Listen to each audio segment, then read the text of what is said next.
একবার শ্মশানে গিয়ে দেখো সেখানে কত মানুষের অহংকার, হিংসা, বিদ্বেষ সব কেমন আগুনে পুড়ে ছাই হয়ে যাচ্ছে। এগুলি শুধুমাত্র লাইন্স নয়, মা শারদার দৃষ্টিতে জীবনের অন্তিম সত্য সম্পর্কে একটি গভীর বার্তা দেয়।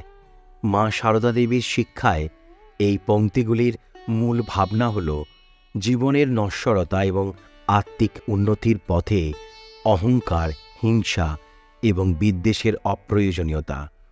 মা শারদা বলেছিলেন, জীবন অত্যন্ত অস্থায়ী। আমাদের দেহ, যা আমরা এত যত্ন করে পালন করি, একদিন শ্মশানের চিতায় পুড়ে ছাই হয়ে যাবে। এই ভাবনা আমাদের মনে করিয়ে দেয় যে বিষয় আশয়ের প্রতি আসক্তি এবং বাহ্যিক সৌন্দর্যের প্রতি মোহ অর্থহীন। নমস্কার বন্ধুরা, মা শারদা আমাদের শিক্ষা দেন যে আমাদের উচিত আত্মার উন্নতির দিকে মনোনিবেশ করা।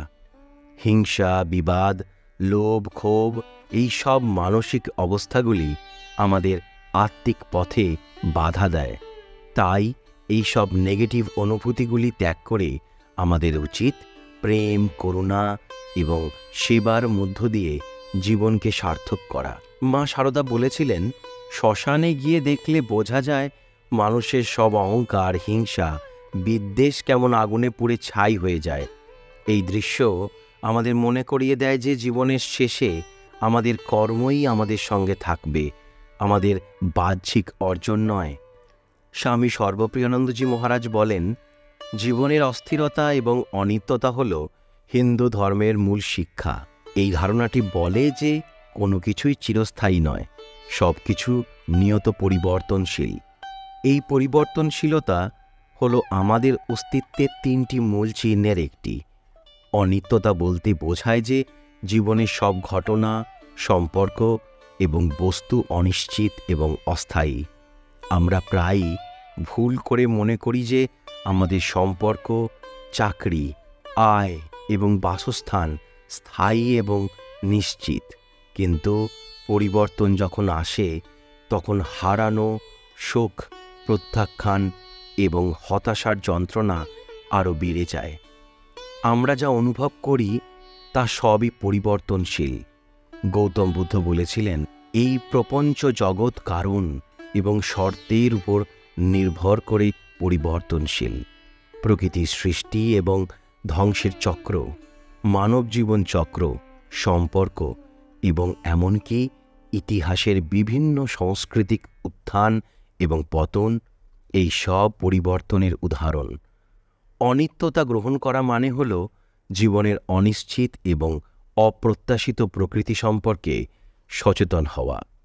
এটি আমাদের অনেক সম্ভাবনার দ্বার খুলে দেয়। বেদনা, শোক এবং অন্যান্য পরীক্ষার সময় অনিত্যতার বাস্তবতা মনে রাখা উপকারী। বুঝতে পারি যে এগুলিও পরিবর্তন হবে।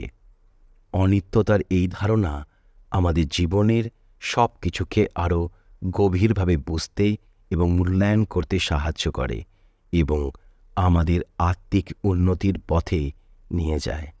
আমরা প্রায় দেখি যে মানুষ তাদের সম্পদ, পদমর্যাদা এবং বাহ্যিক সৌন্দর্যের জন্য গর্ব করে, কিন্তু মৃত্যুর পরে এই সব কিছুই অর্থহীন হয়ে যায়।